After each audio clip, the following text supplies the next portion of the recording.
Sports Talk Live for the culture. What's up, Jonathan? What's going on? How's it going, man? All right, it's going good. It's going good. It's going good. Getting ready to get out of here, leave the country. Yeah, I want to take off.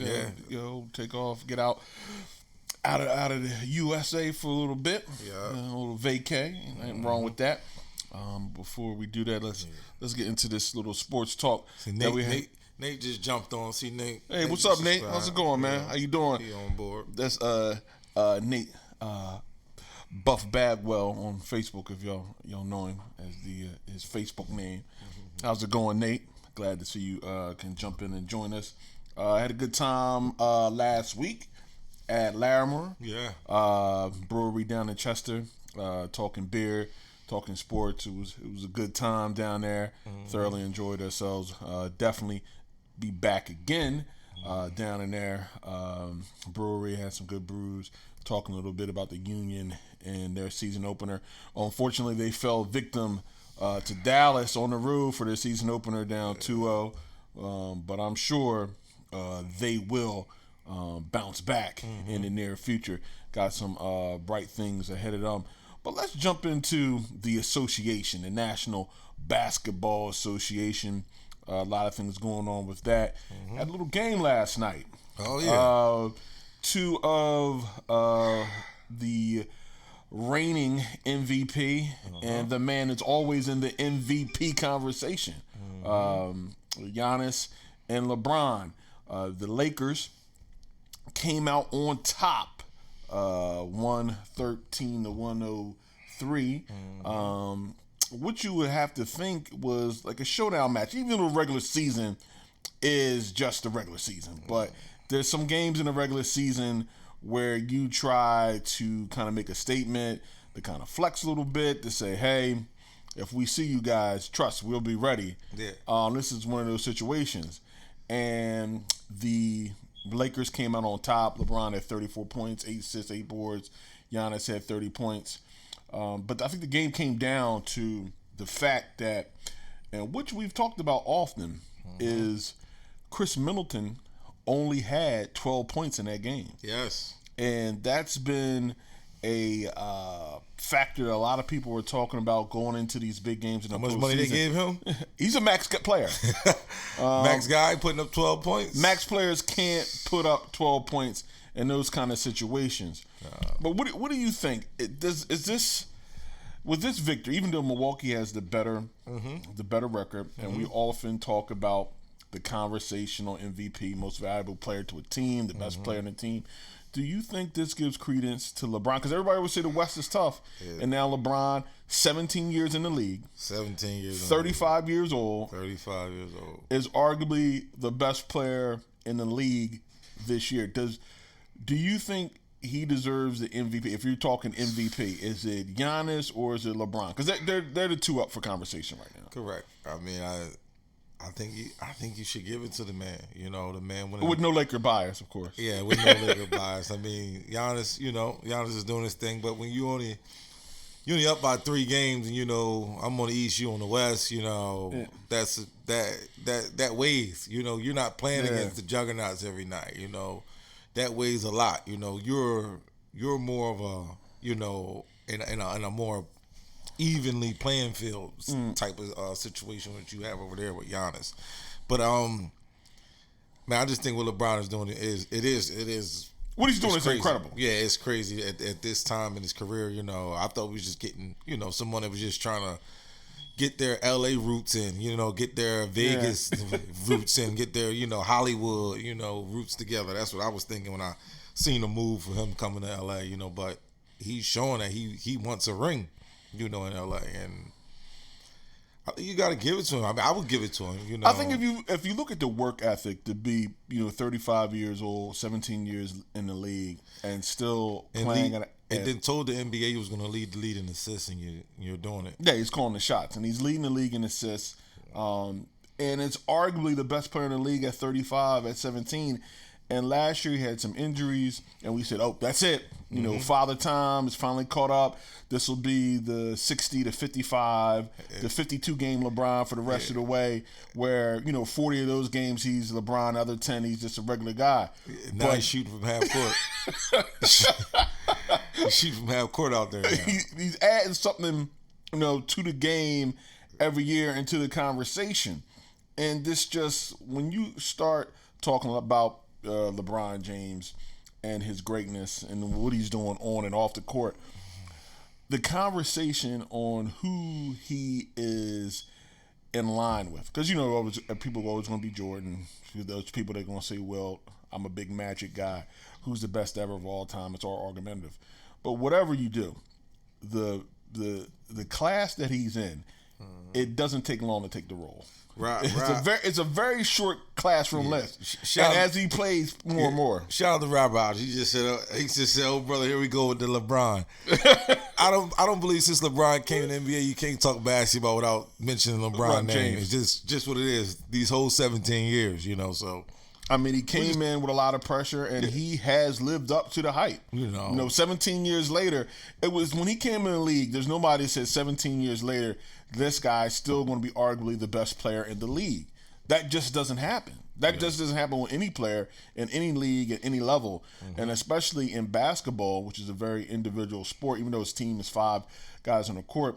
For him to be still dominating the league like this is pretty much unheard of. Right, the way he's doing it, But that's the thing, the way he didn't really lose too much of a step. He lost a step, since he can't defend the way he used to. Yeah, but he's lost a step. He's not running down blocks, like how he was. But the way he still can attack the rim, that's still there. And in this game, that's all you got to do is be able to attack. If you can attack, look at Zion. As someone that.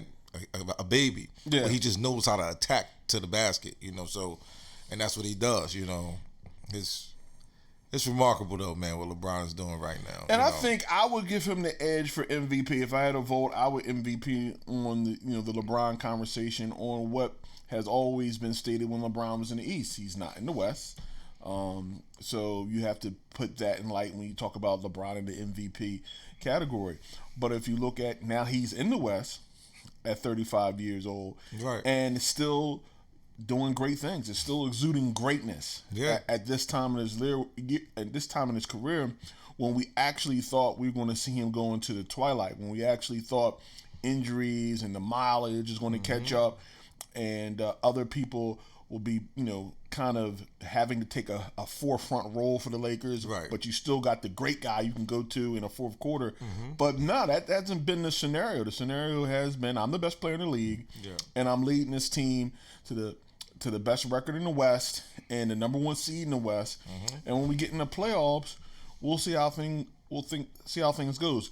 But right now, for me, he's the most valuable player in the league. For me, no disrespect to Giannis. Giannis has had another tremendous season. He's in the East. A lot of people have left the East. And for now, moving on, it'll be interesting to see how this thing plays out in the playoffs. And especially with Milwaukee in the playoffs, because Milwaukee kind of has that feel that LeBron had with Cleveland when he was there first time. Regular season is different from playoffs. The regular season is different when one team is facing each other for 7 games and they're just focusing on you night in and night out. And the Milwaukee, as great as seasons they had the last 2 seasons and how the games they're winning this year, they don't seem to anybody be scared to play Milwaukee. And nobody would be, all right, we got to play Milwaukee. There's not that vibe that they're going to make their championship juggernaut. Even with winning these games and clinching the playoff spot as early as they did. And a lot of that has to do, like we said, we went back to their second best player, Chris Middleton, who's a max contract guy. Back to Chris Middleton. Yeah, that had 12 points last night. And I think a lot of the skepticism on Milwaukee is, can that number 2 guy do it? Can Chris, they're going to need, in the playoffs, they're going to need 25, 26, 27 a night. Yeah. And, and not on a whole lot of shots. That's the get to the chip. Yeah. They need that. And I just don't see it. I just don't see him being able to deliver that. Not saying that the man can't, but if you want my opinion, my opinion is he can't do that every night. He's going to do it once in a while, but He's not going to give you 35 a day. Giannis is being double teamed and have to kick the ball out, force it out. He's not going to just take over the game. Whereas though now you're thinking about we shouldn't double Giannis no more. Yeah, because Chris Middleton is going He's off. killing on us. Yeah, Like, I don't. We got to rotate our doubles. It doesn't even sound right. Yeah. You know, it doesn't even sound right saying. You know, like it's just not like you came back to the huddle and said, "Look, we're going to double Chris Middleton." Chris Middleton, like what's the meme? What's it called? Like, yeah. It just doesn't sound right, you know. But it's on him. It's that the secondary and tertiary guys. It's a team effort. Now, how great one player you have, it's still a team effort. Yeah, I think he's a very strong number 3. That's what I think Chris Middleton is. I don't think he's a good number 2. Yeah, I think he's a strong number 3. You know, I think like how Lamar Odom on the team, he was a strong number 2 for us. You know. Yeah. I think he's a strong number 2. You know. I don't think that he's a number 3. A strong number 3, like how Lamar Odom was behind Kobe and Gasol. You know, I think that's him right there. That strong number 3. I don't think he's no number 2. And I think that's going to be the key. I think that's going to be key for the Milwaukee Bucks going forward.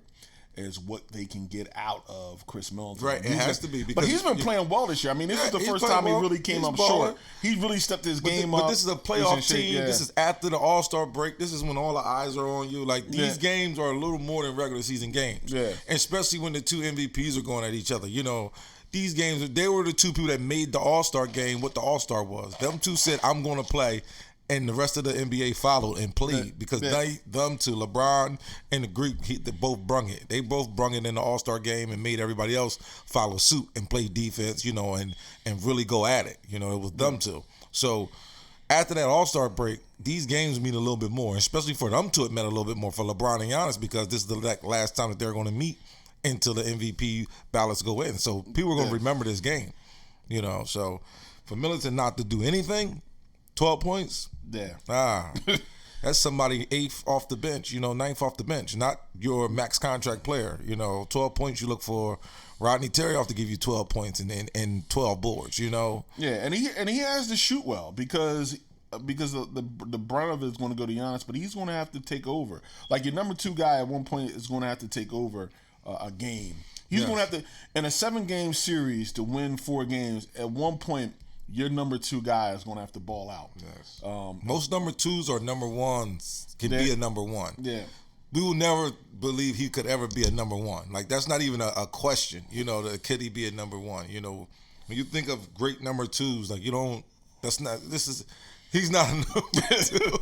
He's a strong number 3. He's a strong. We'll see what it has down the line with Chris Middleton because I believe, like you believe, and I think a lot of people believe, he's the key. How far as he goes. Correct. Giannis is going to give you what he's going to give you night in and night out. Correct. And you're going to need somebody to follow and play well by the side of him. And let's look at the playoff picture right about now. Shout out Duke. Duke just said, "What's up, fellas? How's it going, Duke?" Hey, what's up, Duke? How's it going, man? Hey, man, glad to see you. Hopefully, we get you on next week. Yeah, definitely. David Harper just chimed in. What's going on, Dave? You got to come on down, Dave. Dave doesn't want to come. He's behind the scenes. He doesn't want to be on air. That's just not his thing. Yeah, we got to make an exception one day. Get him some brews. Yeah, get him some brews. If you're looking at the current playoff status where we have right now in the league, one of the interesting games is the Houston Rockets, Rob's Houston Rockets, and the Jazz. Yep. The small ball experiment. What do you think of this small ball experiment? I like it. Hold on one second. Shout out to my homie Oosh. My homie Oosh just old Dot just chimed in. Oh, what's up, man? My man Mo just chimed in.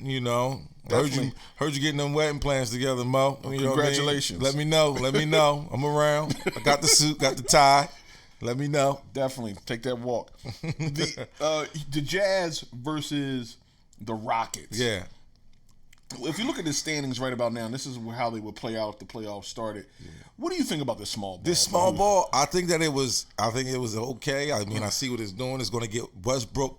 You're going to get the best out of Westbrook because now he can really penetrate. Mm-hmm. He's not going to probably be shooting because he was shooting 26% from 3-point line, something like that. Like before the small ball, it was a terrible, terrible percentage. So just let Westbrook shoot all he wants. That's what the game plan was.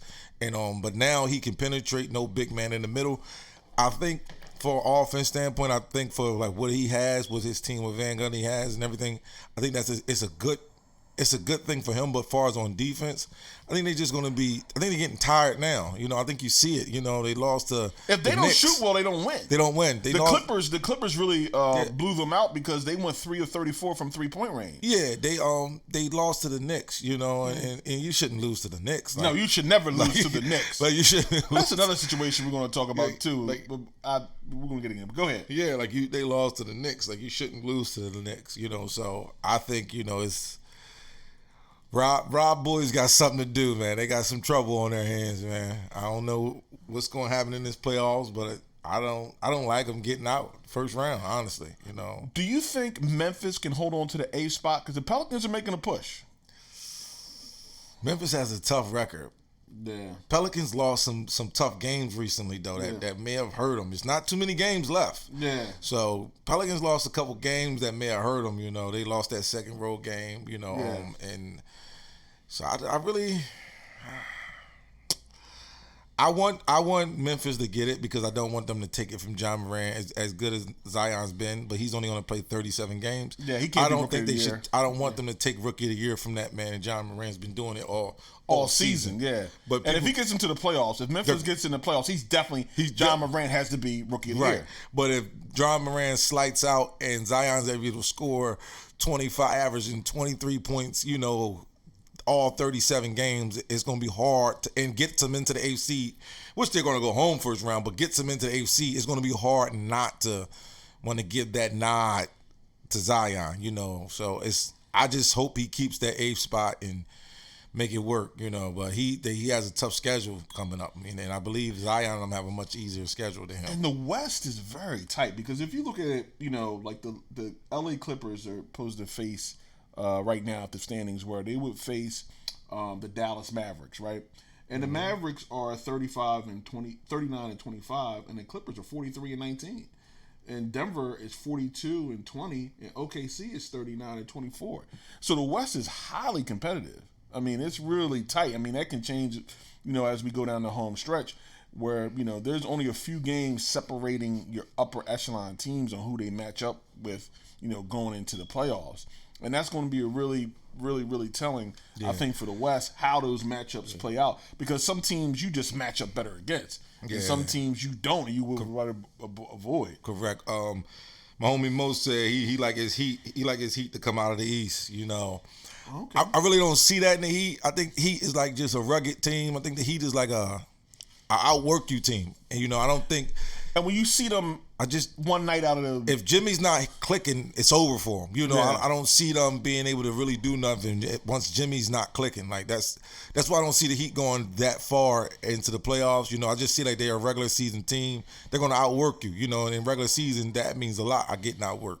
But I don't think once the playoffs start and everybody turns their playoff button on, I think their regular season and their playoff button is the same button. I could be wrong, but I don't believe they have a playoff button. I believe it's Jimmy or nothing. I believe if Jimmy's not going, I don't believe that he can stand with the teams that they're going to be playing. And I think coming out of the East is a very interesting because if you look at it now, the Celtics would be a 3, and they would play the Philadelphia 76ers. We'll talk about them a little bit later, how that's going to play out.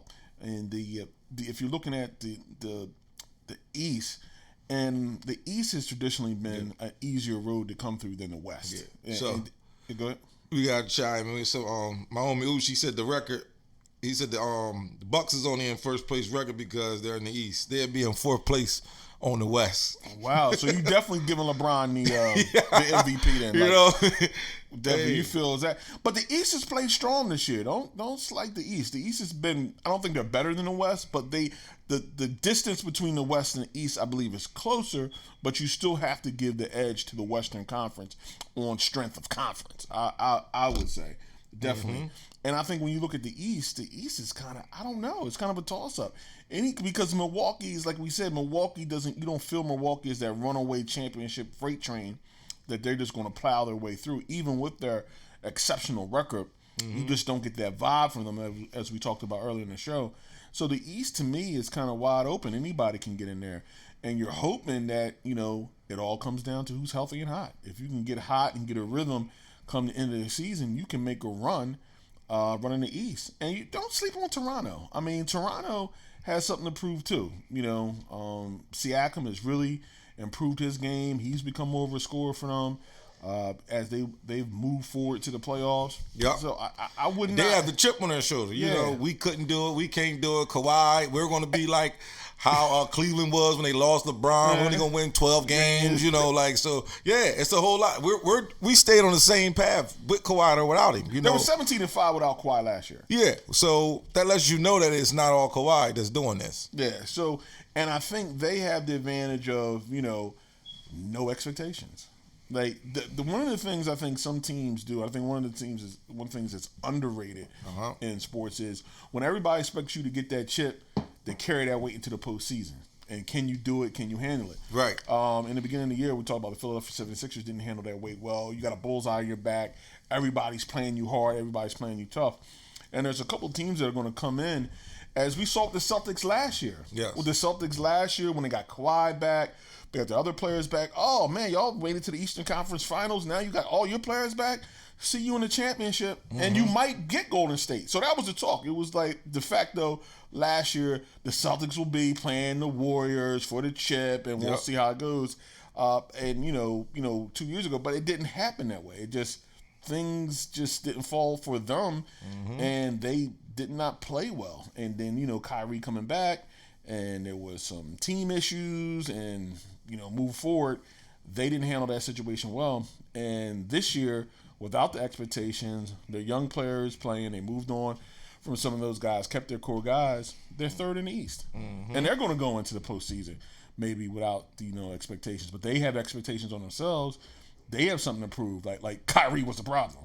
Moving forward, but it'll be interesting to see. Duke said, with the small ball question on the small ball, he said, you'll be able to hit from outside. They probably win 2 games out of 7 at best. He said it will be exciting to watch, but the small ball will not work. Pretty much, they will lose every time. Every time, yeah. I mean, it's hard to shoot well every night. We know that, And the NBA, in the new format where they try to spread these games out for television revenue and to give people legs, you do have more of a time to recover to get your legs underneath you. You're not going every other night. But it'll be interesting to see once you match up against that small ball, not seeing it just once every a few weeks or a couple of weeks, but you're going to see it 7 games in a row. You kind of can attack it. You kind of can put your lineups together. It'll be interesting to see. I think what teams should not do, and Boston made that mistake because Boston has a small ball lineup. They played their small ball team against them.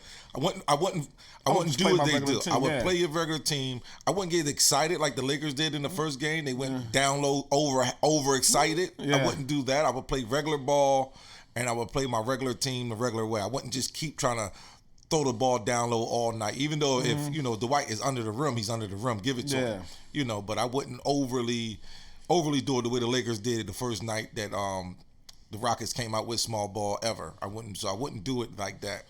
But and I wouldn't play their game like what Boston did that one game. They brought their small ball team because they have a small 5. They have a small 5, but that small 5 is not used to playing together all night. So that's what happened with Boston. They're all not used to being on the same floor at the same time. Yeah, definitely. But you want to forward all night at the same time, they will definitely lose and come down. And you would get. Oh, we got a barber on. We got a barber here today. We got a barber here today. Come on, man. Come on over. Grab the mic, man. Oh man. What's up, man? We got Just Juice. On Fairgrounds. How's it going, man? Good brothers, how y'all doing? How you doing, man? Yeah. This is Juice. This is the man. He's the barber. He cuts my son CJ's hair. And tell him about what you got going. You got a mobile barber shop. We're taking time out here for the culture. We're doing a soft launch right now just for the clients, my VIP clients, excuse me for your VIP clients. Yeah, so I'm just doing a soft launch. I didn't know we was VIP. Yeah, y'all VIP, baby. Yeah. 2 years plus your VIP, baby. Yeah. But yeah, we about to launch a luxury mobile barbering unit, upscale, upper echelon business, Yeah. Definitely. How y'all doing? I like this, man. It's nice, man. Y'all got this is nice, man. I feel like I'm on BT or something, man. I ain't expect this. I was coming to get a glass of water. Come on down whenever you want. Come on down whenever you want. I see, man. Pour the ball real something in there, baby. What? Little something light though. I'm driving. I'm in the bus, baby. Little brown and white. Let me get a little white, man. A little shot of something. It don't matter. So, Juice, how long you been cutting hair, man? Oh, man, we in about now over 23 years. Over 23 years? years? 23, something like that. Oh, okay. Who's your football team? Oh, man. San Fran 49ers. Oh, wow. Okay. I'm Okay. a 49ers fan. Who's I your support best? the home team, though. But I'm a 49ers fan Same here. since a kid. Who's your basketball team? You Sixers, right? Nah, I like the Sixers. Oh. But I mean, you know how they say you gotta stick with your team. Yeah. Since a kid, so I'm really a Chicago Bulls fan. Oh, There you okay. go. Jordan Bulls, I'll take Jordan that. rules. Okay. Y'all definitely in a rebuild. Yeah, we in a rebuild right now. Y'all Yo, man, rebuild. this is nice, man. Y'all rebuilding. I'm running around working. I gotta get me a haircut. This is nice. I'm like, y'all got set up going on. Oh, here, definitely. We jump in from time to time. We do something down here. nice. Yeah, we were just talking about the NBA last night, and we was talking about LeBron MVP this year. At his 35 years old, 17 years in the league, and he's still the best player in the league. What's your thoughts? What's your thoughts on that? With LeBron, what he's doing this year? Hey, congratulations to LeBron. I mean, I heard Yeah, that's one. he just hit a new record or something, right?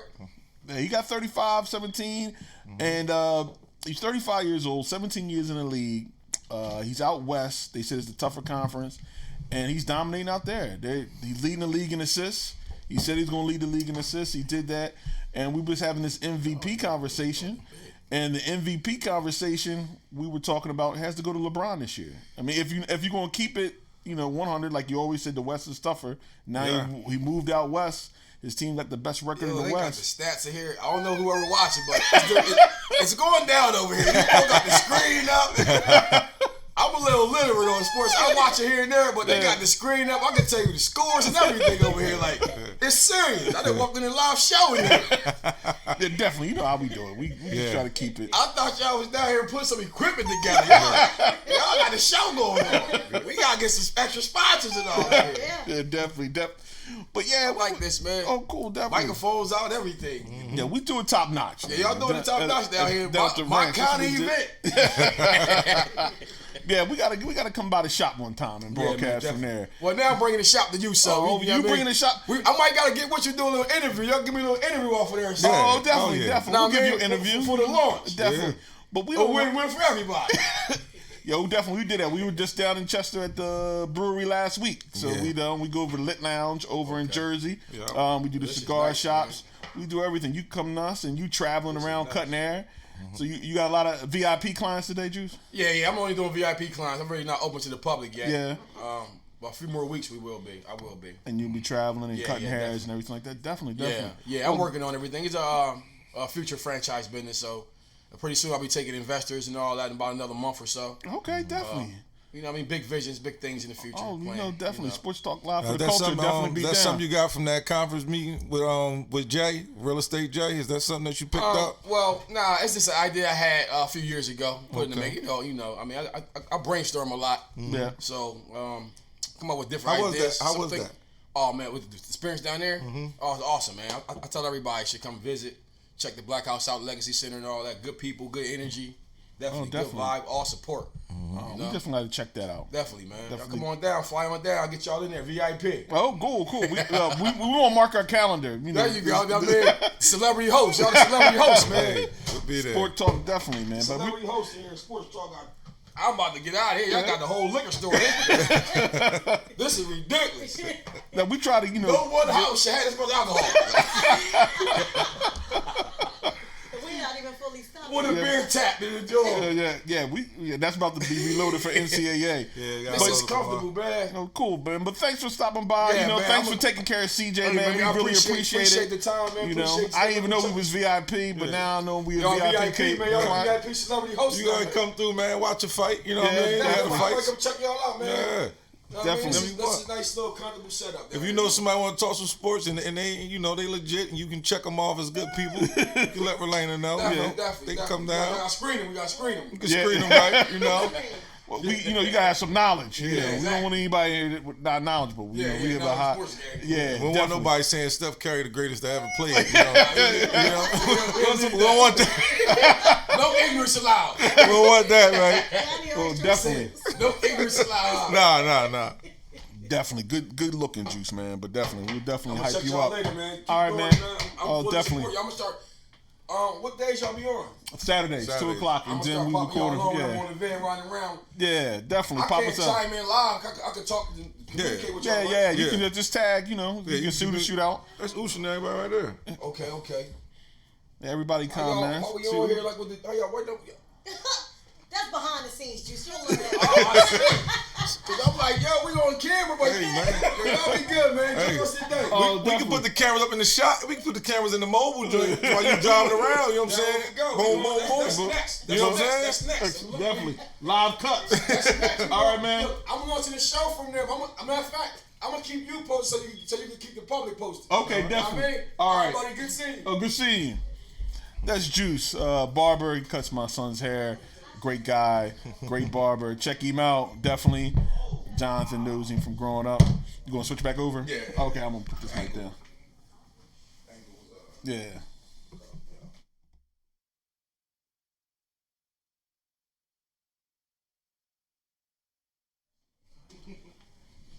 Yeah, we back. That was Juice. But it's gonna be interesting. Definitely, and we here to support entrepreneurship, for the culture. Mm-hmm. If you're doing good things and giving great service, Sports Talk Live for the culture will definitely shout you out. I want to get into the Nets, man. They fired their coach. Mm-hmm. Kenneth Atkinson is gone. Now he really, when they were down in the dumps before everything, they got Kyrie, before they got KD, I thought he was doing good things for them. I thought they were very competitive. You looked at their roster, it seemed like they kind of overachieved from their roster. Right. And then now there was inklings that players weren't even going and moving. What do you think about this? Is this a Kyrie effect? Like, you don't want to throw it like, the players, they run the league, but I think. What do you think? What's the deal with the Brooklyn Nets? It has to be something like that. Like, it has to be something that people want different because they're still in the playoffs, right? They're right there, and they're in the playoffs with they're going to probably fall out, but they're still in the race, and that's without Kevin Durant, with them losing their all-star point guard, you know. So it's all that goes into play when I'm losing D'Angelo Russell, and so you lose your best player and you're still in the playoffs this year, and then the moves you made to acquire different players didn't even pan out this year. Kyrie was hurt back and forth this year, playing. Then he just said, I'm not going to play no more. Durant's never played this whole season. So it's like, you got to take it easy on the win column, wins and loss column on your coach. So I only can think that it has to be something like that. He's not getting the respect that he deserves there, and they feel as it's a coaching problem there. It's usually like when you move, when you definitely know that we're not going to be competitive this year. We're waiting for KD to come back, and we have Kyrie's Correct. shoulders, or that it has to be something that deals with it culturally of what he's bringing to the team, right? Because he should have a pass. Make a move. Because he should have a pass, especially with where he kind of brought them from the previous seasons when they really didn't have the team that they were looking to do. When they had better teams. Yeah. When they had Joe Johnson and Kevin Garnett and Darren Williams. Like they went over the salary cap, Yeah. So when they got the ownership that had bought it was playing luxury tax. Yeah. So when they had Dimwitty and all those guys and they really played and they gave a good fight up against the Sixers last year and making to the playoffs, that was really an achievement. Right. So you start coming in this year, you knew without KD. Maybe they thought with Kyrie they would at least make the playoffs, maybe be an 8th or 7th seed, and build upon that. But that didn't happen, and Kyrie was on and off and hurt. And it's interesting to see that who's going to take that job, moving forward. That Kenneth Atkinson is gone. They said the reason was, look, we're not going to bring you back, so why wait for the summer? So, which they said we're going to move forward from there, from you, from the team, and we're going to go our different ways. We might also get it done and not wait. So you can have your opportunities open and you can do. So they mutually decided to go. Also looking at Cleveland, Balin left. He was a college coach for years. Took Michigan to 2 Final Fours. Took the Cleveland job, and then he said, "Look, I'm ready to call it quits. I'm not ready to do this anymore." And him and Cleveland have mutually agreed. I think Bernie Bickerstaff has taken over as interim coach for them. There was a little controversy where he referred to his team as thugs during the year, but nothing out of that. You just thought he was just, I've been coaching for a long time, and this pro grind is different. You know what I mean? Mm-hmm. Coming from the college game, it's twice as many games. You're traveling more. Mm-hmm. You're managing people, personalities. You're not dealing with the youth anymore. You're dealing with grown men, millionaires. Right. You can't just tell someone shut up and this and that. Yeah. They already wear the kids that you were coaching trying to be. Yeah. So it's a difference on, okay, I can't have coach sit me out. I might, NBA's going to look at me. Yeah. My stock going to drop. Yeah. I'm already in the NBA, baby. I already got money. I already got money. Yeah. Yeah. It's about definitely what you can do for us as a betterment of the team. And I think that's just the situation. I think the professional coaching is just on another level. You just got to be able to relate and be able to manage grown men on a different level. And that's where the challenge is, that you got all these millionaires that you're trying to manage, these egos. Each person is their own representative of themselves, but you still got to get them to play as a team. And it's extremely challenging. And he had a lot of years in, you know what I mean? And he had done good work at Michigan and tried to come to the pros, but it just didn't work out for him. Correct. Do you think it's going to be put more development on just looking from guys at the pro level already as assistants as head coach, and less making that move unless you're really somebody coming from the professional lanes? Because I know a lot of the Sixers fans want Jay Wright out of Villanova. That's the big talk. And Jay Wright said, if I go leave Villanova, it'll be for the Sixers. Do you think that this makes general managers more leery of pulling a college guy, or are they going to look more at pro assistants or people with pro coaching experience, lifers and the pros? Like, what do you think? Yeah, I think you should. Look at more, because at least they know how the game goes, Yeah. Now, Coach J, certain coaches, they just a little bit different. Coach K, they could move up. It probably wouldn't be a problem to an extent, because they may know a little bit more about how the game, is going to operate. I wouldn't just bring a coach up, just because he's been coaching, a few years in college, and has some success. I think if you bring a coach up, it has to be a coach. It depends on what kind of team you have, too. Because if you look at the Celtics, they got their coach from Butler. Was a young guy coming up, but they had a young team. Like, their most successful was when they had Tatum and all those young guys on the team that he could, that could relate. And they said, okay, had that atmosphere. When they brought in the veteran Kyrie, who'd been there, won chips, him and the head coach kind of butted. Yeah. Because I've been in the pros, I've won in the pros, you haven't won in the pros, right?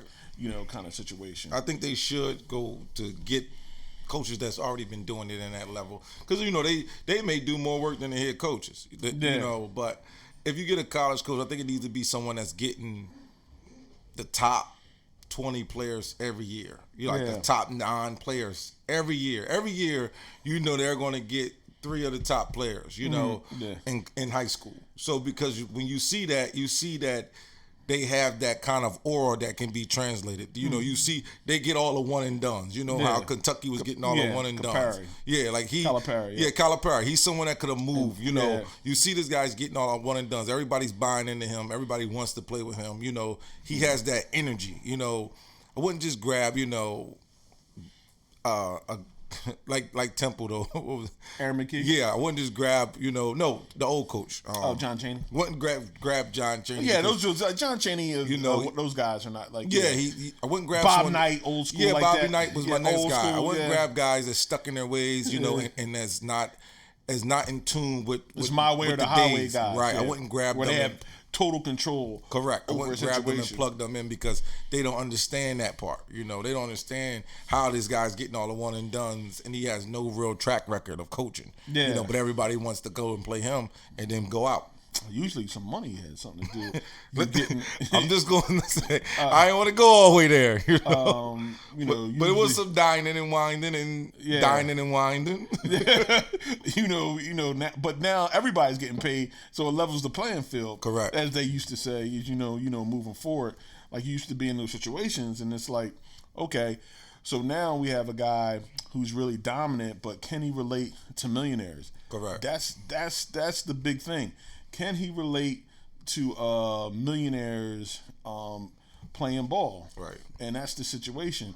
Let's check this out for a second, Jonathan.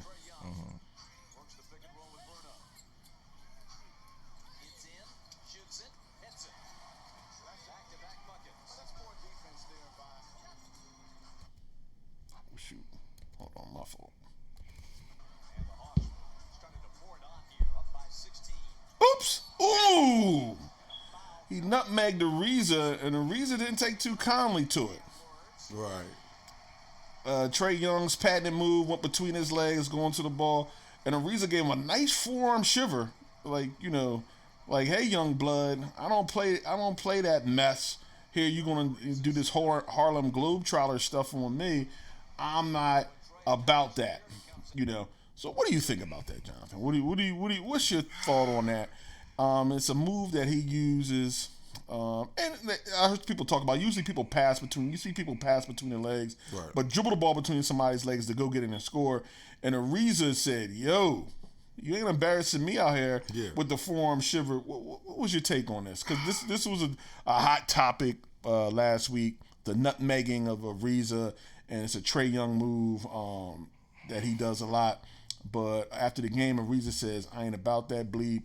And telling him I'm not for the funnies. I like the young bull, but I don't play about the funnies.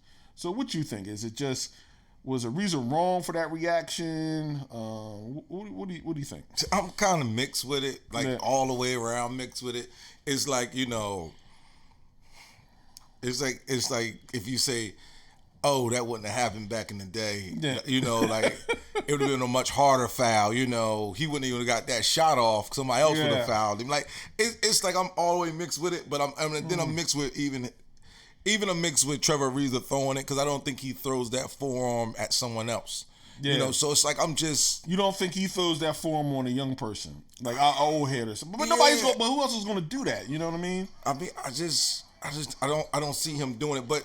That's the way that he gets around these guys. Like this guy's only 6'2". He's been smaller all his career. Yeah, that's a move he uses. I just don't think that if someone else would have done that, I just don't see him.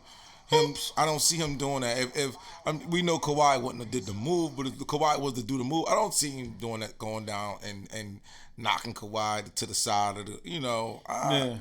So it's like it's a young bull in the league. Look, he's a young guy in this league. I've won a championship. I've been in this league a long time. You gonna clown me? Yeah. Do you think it was more of his ego? Or?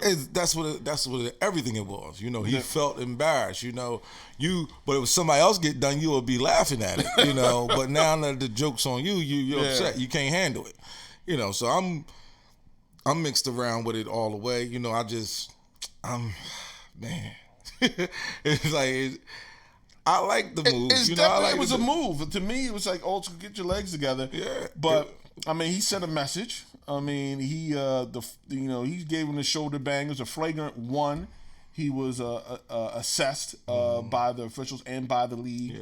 And moving forward, after the game, he was like, "Look, it was cool. I like the kid, but I'm not for the funny." Yeah, I understand where he came from, and what I don't want people to take this and get mad at Ariza and go crazy with it because in other sports it's okay to do things like that. If someone showboats, they know they're going to get hit. Yeah, with the ball. Yeah, but that's okay in baseball. We don't talk about that when people getting hit every day.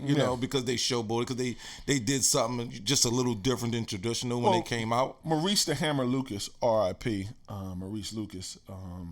He said, one of his great quotes was, "We didn't have all that showboating back in the day when I played. the fine for punching somebody in the face was $50. Yeah. So we didn't have it. So guys didn't do it. So, R.I.P. to the Hammer, one of the best ever to do it, enforcer, rebounder.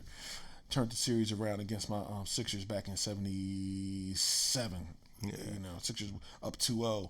Him and Dawkins got into a fight, and the series was never the same then. Portland won 4 straight games. Dawkins didn't feel the Sixers backed him like they should have when he took on the Hammer. But yeah, it's just interesting to see. I think he kind of overreacted to it. He didn't have to foul him out. He could have fouled him, but he didn't have to forearm shiver him in the face. Yeah, I mean, he just fouled him hard foul. And if he got behind you, then you make sure when he go into the hole. I was making sure he didn't get the and one. Yeah.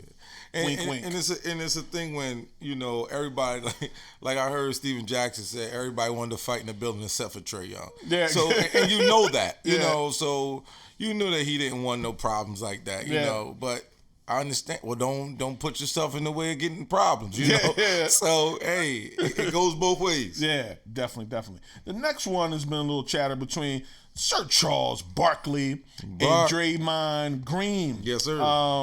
Barkley had commented early in the season when everybody was out for Golden State. Steph was out. Clay was out. Mm-hmm. Golden State was really struggling. Charles said, you really don't hear Draymond Green talking anymore with his triple singles. Mm-hmm. Like, that triple singles mean you don't have double digits, like 9 points, 5 rebounds, 5 assists. Like, he wasn't really doing much with this Warriors team in the past when everybody was out. Then Draymond Green, coincidentally when Steph comes back, starts to talk, Charles Barkley can't sit at this table. I'll take his job. We talking about championship rings, and if you don't have any rings, you can't sit at this table. Meaning that he's won championships. Mm-hmm. And it's an interesting between them because Draymond Green, we always get into this ring thing and championships and what it means or whatever. Draymond Green is never the player Barkley was or ever will be. Right. You played on the team that won championships. You were a key component to it, but you haven't been nobody's going to argue we're going to take Draymond Green, max him out, and be the cornerstone of our franchise to lead us to a championship. Correct. Like, you're a great player that helps play your role, and a role we needed you really, facilitated. What was your take on this going back and forth? First, I want to give a shout out to my homie Jerry Reed. Jerry Reed, I met him at Punta Cana 5 years ago, man. Okay, how's it going? Right. Good people. Good people. Yeah, I go to Cancun on Monday, baby. Oh yes, he's flying out. It's World Travelers I deal with here. Yeah, so with rings, Draymond had no business talking about rings because if they're talking about between them two, rings will never come up. Rings only come up when you're talking about two juggernauts. Yeah. When there's two juggernauts going back. Yo, Robert Horry's rings don't mean anything. Doesn't mean John Sally rings doesn't mean nothing. Even though Robert Horry, yes, granted he did guard all the power forwards. In that generation, he guarded Webber for one series. He had to guard Rasheed Wiles the next series. Not, guard KG in the first series. Not to put alone. You guarded all 20-plus point power forwards. Dirk Nowitzki. You guarded the best power forwards of that generation, and you had to guard them 1-on-1. You had the length, and you could stay with them a little bit, make it a little rough for them. Mm-hmm. But that conversation does not exist with these two players. Like we don't even have to talk rings. You talk rings when you're talking greatest power forwards and you putting Barkley against Tim Duncan. Then you talk rings. Yeah. You only talk rings when you're doing a situation like that. But you have to be in a championship situation also. Yeah. Yes, Mitch Richmond was a great player. Right, but the only time rings come into the equation is when you've done it in the postseason. Right. When you're talking the best of the best. The best of the best. Now we talk about, okay, well, when this happened. When you're talking great power forwards and then you're talking Draymond, I guess he didn't know he didn't have anything else to say. So I mean, you always going to say I won championships. I'm going to lean on my rings. Yeah. I put them on. I did ball. I did play 30 minutes every game almost, so. Yeah.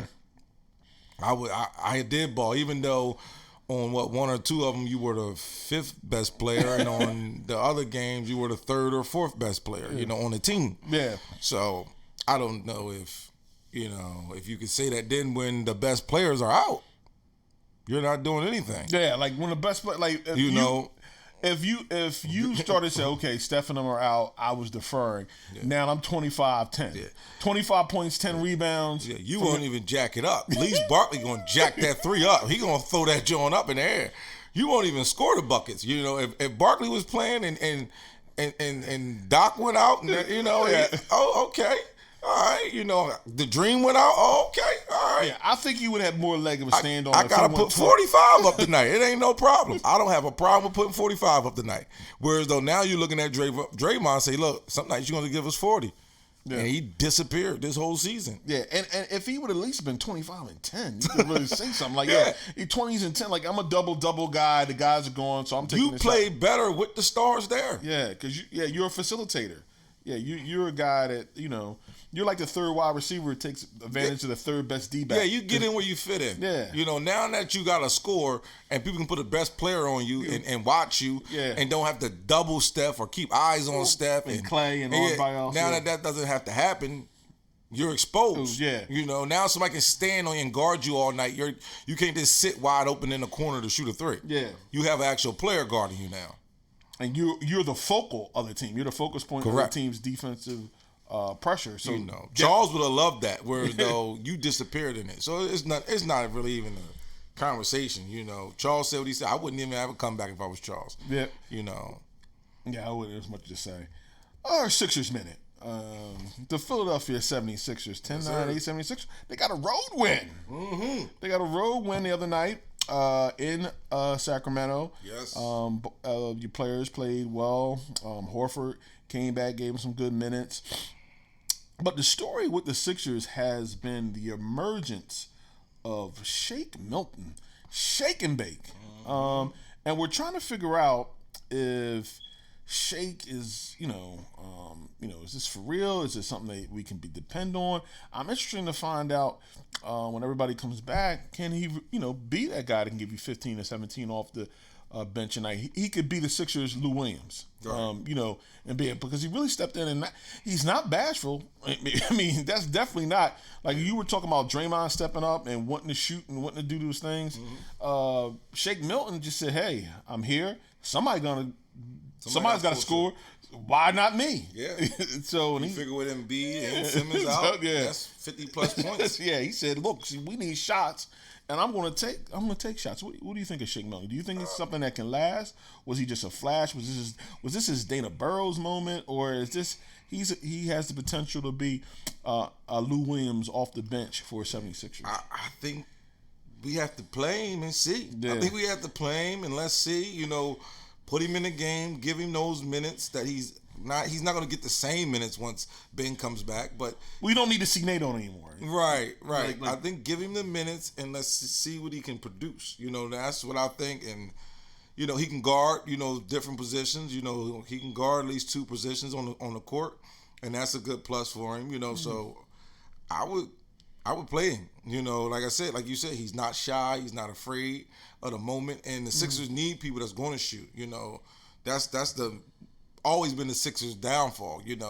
You're forcing Embiid, who is a good scorer, but you're forcing your center to bang down low and shoot 9 threes a game. Like you're asking for a lot. You're asking for this man to do a whole lot for y'all.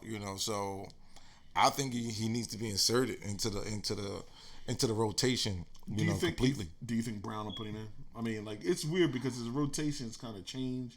Like, they kind of really go up and down. Yeah, I think if he doesn't put him in, I think he will get heat from it. If he doesn't put it in and the Sixers don't get out of the first round, I think that he's going to catch heat on it for not putting him in. So I'm interested to see the kid. I mean, the kid, give him the spark.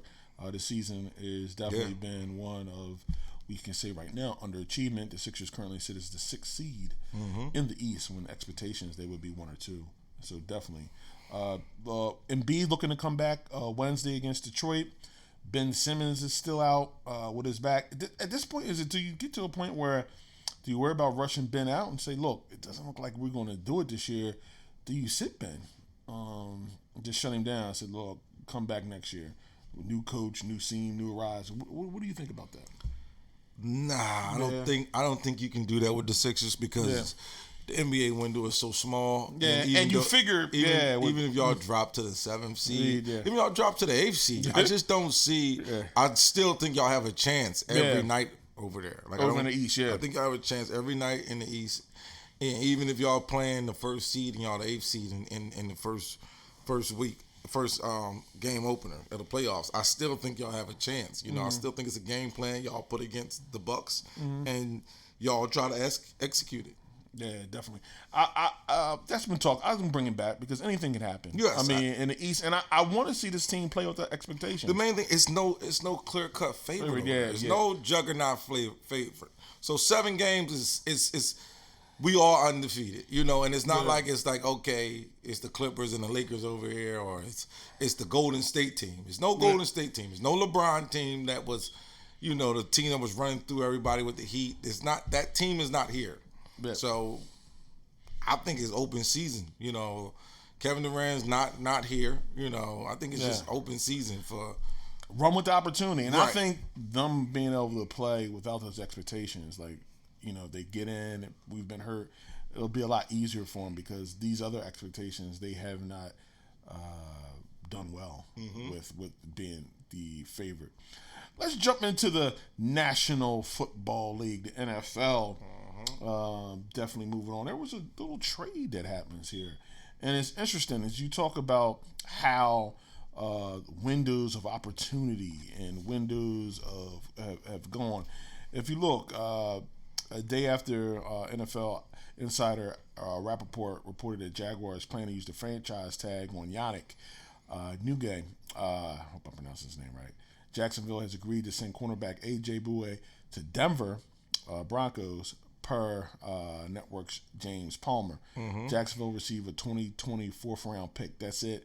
And they get to clear cap space because they had signed him to team up with their former Jalen Ramsey, who they traded to the Rams cornerback, and they just made a decision. This team that just took the first half to New England Patriots a couple seasons ago, and you're looking at what they had on paper and how they were constructed, all gone. They're making moves from everybody like that. It's just interesting how fast things change in the NFL. It's almost like the Carolina Panthers. That talent is gone. You know, we don't know what's going to happen with Cam over there, but the linebackers are gone. And just moving forward in a whole new direction.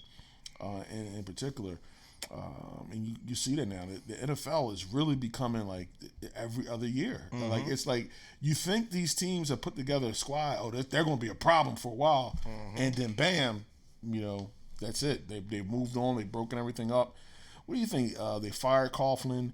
Do you think it was they're just having a whole new culture change down there, and they're getting rid of those guys and want to bring in new people? But it just seemed like they had a lot of talent put together, but they couldn't, keep it together. Yeah, once when they start, someone that's looking at those books start seeing those numbers and start saying that, all right, they may just feel like that was the window and it's gone already, But you're making good picks. I mean, the guy, Yannick, he wants to get paid, and I guess they weren't going to pay Ramsey, so Ramsey moved on out, and they get 2 number 1s for Ramsey, so you figure they got the Rams pick, and so it's time to clean house and go clear up cap space and move forward. And it's going to be interesting to see a lot of teams do that because I think we always are looking like the teams that are in it every year, and every year there's different teams that make the playoffs based on injury or strength of schedule or how things pan out. I guess that's what makes the NFL interesting because you really logistically think you got a shot. There's only a few teams that don't. Right. And with them adding another playoff team, other playoff game, is making it even more interesting, moving forward. Definitely. So we'll see. The Eagles and Jason Peters have mutually decided to let him test the free agent market. This is a big move for the Eagles. Jason Peters has been their tackle, future Hall of Famer for years. He's been most of the last pretty recent history. He's been injured and will miss games or parts of games. So they mutually decided, hey, let's have him seek free agency. If somebody wants to give you some money that you really like, you can go. If not, you can come back here and we may give you the vet minimum or something along those lines. What do you think about this move? It's always time for things, you know. He's probably going to go get a little bit more than the vet minimum, I believe. Yeah. But I don't think that the Eagles should break the wallet for him at the same time. So if the Eagles is it's time, if the Eagles is if Eagles is trying to roll the dice, if they succeed, then they can sign. I believe you sign him to the vet minimum before you sign a few others. Yeah. If he wants to sign for the vet minimum, I believe you sign him for that. Yeah. You know, but it's time. You know, certain. You know, like you said, he's going to the Hall of Fame. He's giving you a lot of years. If you're already a Hall of Fame player and you're still working, chances are your days are numbered. Yeah. It's a reason why you're in the Hall of Fame. You know, that means you put a lot of hours into this game. Yeah. You know. And football and a long NFL career, especially, you know playing tackle, definitely a big time physical position in the league. Mm-hmm. And but I can see moving on. A lot of people, I think a lot of Eagles fans from their talk, it was time for Peterson to move on, or definitely not play for that cap hit. Definitely, you have to let him seek and go out there. And I think it's just a good relationship to say, look, go out there and see if somebody wants to give you some real solid money, better than we were talking, and you want to go play for him, go do it. Thanks for us. If not, come back and we'll see what we can work out. And I think it's just a good decision on both sides with Peters. He's definitely a Hall of Fame player and definitely will be in Canton someday.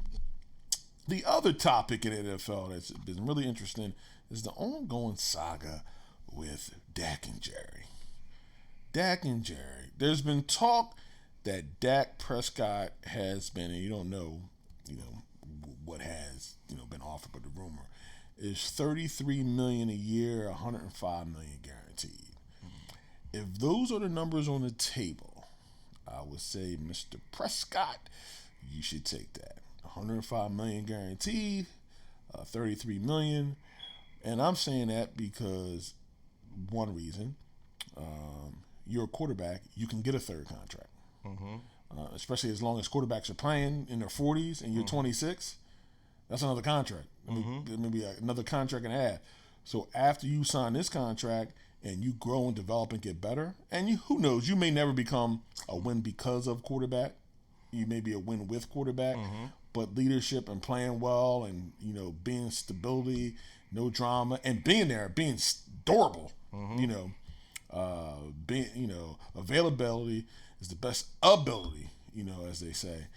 But I'm not cutting another man's pockets, but he definitely wants more money. I think his aspect of it is, look, I was a 4th round pick, and Goff and Wentz were millionaires from the jump, and I've been in the running just like them. So I want to make some up on the back end. I've made $2.2 million since I've been in the league. You talk about he's a 4th round pick, so he's getting like $600,000 a year, something along those lines. So definitely, he's trying to get some money on the back end. He feels I should be paid comparable to them, or at least. But I'm saying you don't even worry about that. Just worry about your guarantee. But that's not me. What do you think about this situation with Dak and Jerry? I just think everybody's. I mean, I know you're supposed to count the next man's wallet because that's just how the business goes. He's getting paid this. So I think I should get paid that. He has the worst record in his division. I had the best record in my division last year.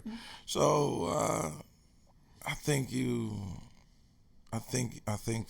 you think that, but when he threw for a lot of yards this year, but it wasn't. A lot of time you're behind the arm. It wasn't like clutch yards. Yeah, I don't. Whatever. 1-7 against playoff teams, but that's the whole thing. I think for a quarterback that's not top 5, I think that's a good pay. Yeah, there's only 3 quarterbacks right now for me you win because of Mahomes,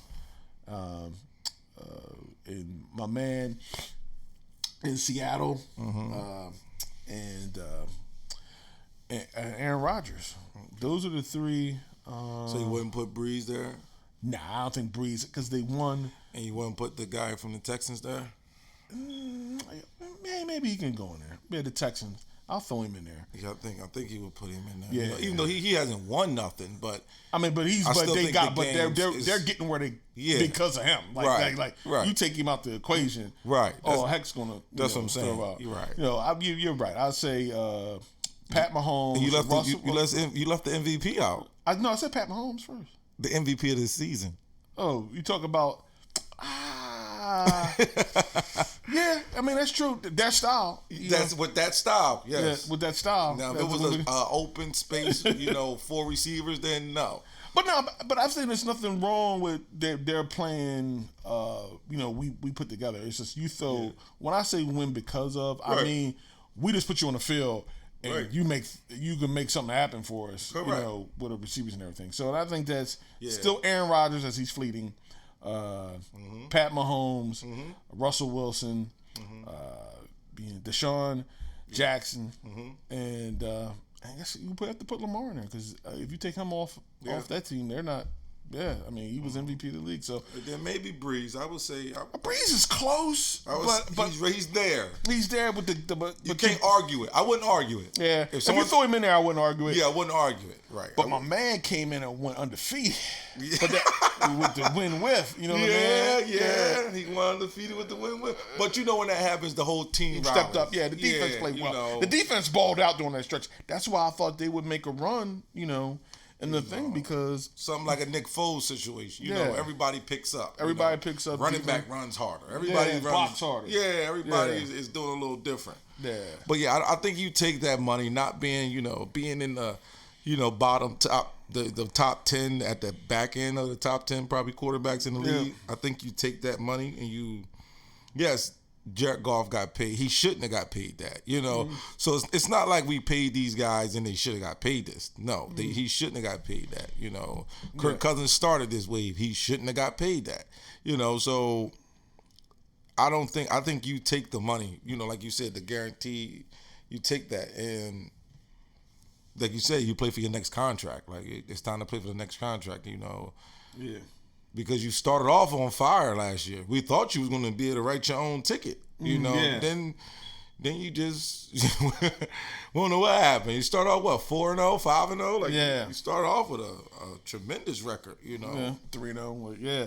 And it's going to be interesting to see how it plays out because I think the team mismanagement. They should have got this contract done a long time ago. Correct. Before everybody else got paid. I think that's the big part of it. Like Jerry, knowing what he was paying this man, he should have ripped that rookie contract up a year ago, maybe 2 years ago. If he would have done that 2 years ago and said, "Look, I'm gonna throw $33 million, $100 million guaranteed at you in his third year," yes, it's a done deal. I think that's what he should have done, and that would have gave him more respect from Jerry Jones and more trust. Yeah. You let me run that rookie contract out, like I was just a journeyman quarterback that you're waiting for your quarterback. Yeah. I think that was the problem. That's the real biggest problem, and that's why Dak is trying to stick it to Jerry as hard as he can. You paid the running back the most money. And you really shouldn't pay running backs, really. You paid the defensive end like he's the best defensive end in the league. Is he the best defensive end in the league? DeMarcus Lawrence. Now you want me to take shorts on the contract because that's not really me. And it's interesting because, as we said before, it's $1 billion industry. They got so much money off this football thing. They're paying announcers $17 million or about talking $20 million a year contract just to announce the football game, not play, not score a touchdown, just to talk about what you're watching. They're getting ready, so we got to start getting the Squawker app together, Jonathan. This season we got to get this season. Just the playoffs alone, I was told that San Fran made Jimmy's contract. Yeah. Just off the playoff money. Yeah. Just off playing those playoff games this year. Yeah. I was told that they already made that was his contract. Well, before they make any concessions or parking or season ticket off the TV revenue, they're already $90 million plus in the black. That's before, and that's after paying every contract. That's after the average, because we'll find out again when Green Bay, who's publicly owned, have to put all that information out there. That's we're $100 million after paying every player and everybody else. We're $100 million. Then we move forward from that, and that's not talking about all our sponsorship deals, stadium deals, season tickets, all those things, jerseys, all that, our corporate sponsorships. So it's a lot of money to be made. So Right. it's going to be interesting to see with this collective bargaining agreement and a pump on the salary cap, how this ends up and what moves they make. But I'm to the point where I said, look, I understand both sides, but everybody's saying, because if you ball out, Jerry will pay you. Right. Like if he comes out and keeps developing, and all of a sudden like this guy got more accurate, and he putting us on our back, and he's doing Mahomes and Deshaun type things. That third contract come up, Jerry gonna give me the loot. Right. I mean, if you look at the history, what players badmouth Jerry Jones? They play for him. Dad's trying to come back. Michael Irvin, Emmitt Smith, even though they may have business going back and forth, but at the time, when it comes down to playing people, Jerry will pay. Right. If he was Mahomes, he would be paid. Jerry making the top player in the league. Oh yeah, no doubt. And I don't question that. So we'll have to see, how this moves forward. That's the biggest thing. The quarterback and the coach, the only people that have records here. But the thing with Dak, I just hope he don't. I think Jerry Jones can get a frustration part of him, and just F the whole situation. I just think that can happen. Yeah. I think Jerry's trying to win now. Jerry, Yeah, but I don't think Jerry trying to go backwards trying to find a goal. We got something happening because he said, look, Jerry said, I ain't got that many more rodeos left. I got to get this fourth ring. You know what I mean? No, I understand. I understand. I'm with him, but I just think that he can get. He's. Well, they'll tag him, and we'll move on from that. But definitely, we'll see. But that was a good conversation. Yeah. Thanks to Juice the Barber, stepped through a little bit. Sure, shine. Check him out. Definitely, Jonathan. You have a safe trip. Going to Cancun. Will you be back next week, or I'll be back, but I don't know if I'm going to make it to the show. Oh, okay. But if you're just here by yourself, I'll be here at the show. Oh, cool, definitely. And I think I got Dre definitely coming down next Dre week. be down? Yeah, Okay. Dre be down. We're talking college basketball, coaching. Got some things to discuss with him. So it's about that selection Sunday coming up. It's been a different year in North Carolina. It's been straight trash this year in college basketball. So I need to talk to him to see about filling out those brackets. But that's definitely how we are. But look, we're out of here. Sports Talk Live for the culture. Thanks for tuning in. Peace. Like us on the gram. Definitely go try to get if you like our Facebook page, definitely go out and like us on the gram and get 2 other people to like us on the gram. Yes, Spread sir. the word. That's how we do it. Peace, and we out. Peace.